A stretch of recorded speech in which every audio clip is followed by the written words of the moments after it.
Good evening. So just to kind of give you an update of where we are, this afternoon about a little bit after 4 o'clock p.m.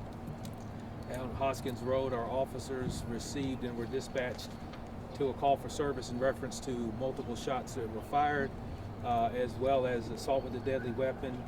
And when officers arrived, they located two people who were injured that were transported to the hospital. One person at the hospital was pronounced deceased. The other person is currently in critical condition. Around that same time in the same area, officers received a call that there was a kidnapping home invasion. And responding to that, they were able to locate the vehicle in that case. The suspect was driving that vehicle at the time. Officers gave a vehicle pursuit, and while they were chasing the driver of the vehicle fired multiple rounds at our officers, striking police cars.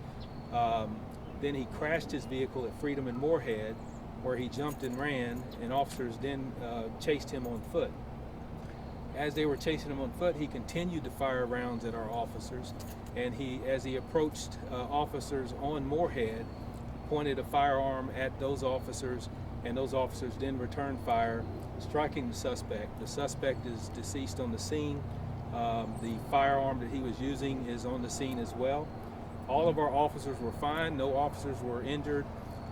There were 4 officers that were transported to the hospital just for precautionary measures. Also, the State Bureau of Investigation will be taking over the investigation of the officer-involved shooting, but the Charlotte-Mecklenburg Police Department will be conducting the investigation on the homicide, assault with a deadly weapon, and the kidnapping charge. So there's a lot of moving parts here, a lot of different crime scenes. There's probably more that's going to come out of all of this, but at this point, that's the preliminary information that we can give you. And I'll be happy to answer any questions that I can, but just know that it's still early, a lot of different scenes, and we're still piecing a lot of this together. Chief, first off, good evening. Good evening. I want to just clarify, you said officers were fired upon in between the two scenes. Was it while they were driving, taking fire? That's correct. While they were driving, and also when the subject jumped out of the vehicle, he continued to fire at our officers. I know your officers are okay overall, but what are they going through right now? I mean, that's tough, and that's a really good question, because you never can quite understand. A lot of these officers are still are newer officers as well, but to be in a situation where you're simply responding to a call for service, or you're trying to bring a closure to an investigation, and then to take on gunfire is very traumatic for our officers. And that's one reason why we let them, they get transported to the hospital, they get checked out to make sure everything's fine. We also have to make sure that we are taking care of them mentally as well, through peer support and any other means that are necessary. So. Does it appear that home invasion was random? It's still too early to tell. Like I said, we're still piecing a lot of different things together. So I can't really say that, what the motive was for the home invasion, what the motive was for the shooting and the homicide and the assault with a deadly weapon at this point. So we're going to try to work through that and piece it together. Can you give us more information about the kidnapping? Who was involved? How were they doing? Can you tell us ages of the people who were kidnapped? Yeah, I don't know the ages right offhand. There was a female that was involved that was kidnapped that was forced into her vehicle. It was her vehicle that the suspect was driving.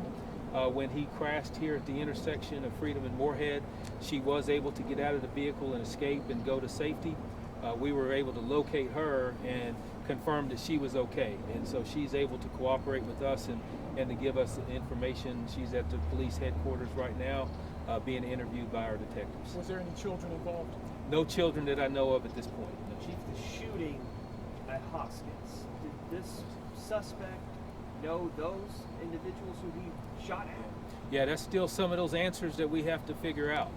There's no indication at this point that he did know them, but as we move through the investigation, we're going to try to figure what that motive was, why he was engaged and encountered with those individuals that he shot, and we'll just have to take it from there. But like I said, the State Bureau of Investigation is going to be doing the investigation on our officer-involved shooting, but we will be handling that investigation. When you say police cars were shot, yes.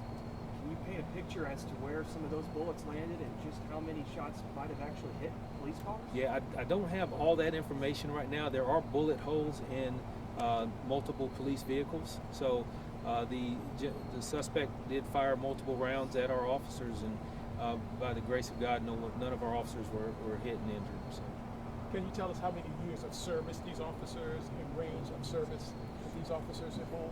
I can't right now. I'm going to leave. As soon as I leave here, I'm going to go to the hospital. I'm going to go and visit our officers and have a talk with them, make sure they're okay, and check in with them. So again, there's still a lot going on. I can tell you there were some officers that were in their training phase that were involved out here.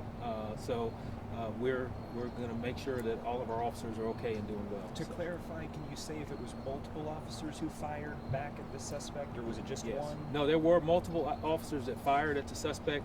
That's still being looked at and see exactly who fired how many rounds. So that's going to take a little bit to kind of get through all that, looking at the body-worn camera footage.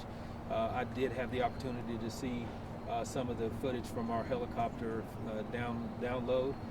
And just to be able to look at and see what we're dealing with and what we're dealing with right here. Can you just speak? This is just before rush hour that this happened. Yeah. And it's finished out here. It's not like you guys are searching for hours for a kidnapping suspect. Yeah. Can you just speak to the work that went in and the quick work that went into it? Yeah, it's fantastic work by our officers. If they wouldn't have located this individual as quickly as they did, I think that lives were saved. Unfortunately, lives were lost, but we also had lives that were saved because of the quick response by our officers. So to be able to locate the vehicle as quickly as they did, to take the action that they did, and to take the suspect that was involved, and to make sure that we had closure to this investigation is just phenomenal work. I can't say enough about the officers and what they put themselves in danger to do to help protect others and our citizens, and I'm just proud at this point of the footage that I was able to view and witness of how we responded and reacted to a very, very dangerous situation. All right, thanks, the guys. We're suspect gonna. who died, in the kidnapping, he's also the suspect in the original shooting? That's correct. Yeah, he's the suspect. He's the only suspect that we have in this investigation. Are you All right, we're gonna let footage Chief get to from the any hospital, guys. neighbors, if they have anything to send, do you need Yes, anything? if from anybody has any information, we always encourage to make sure you reach out to us at CMPD. And if you have any video footage, anything like that, we are interested in that. But thank you all for coming. Thank you. Thank you, Chief. All right.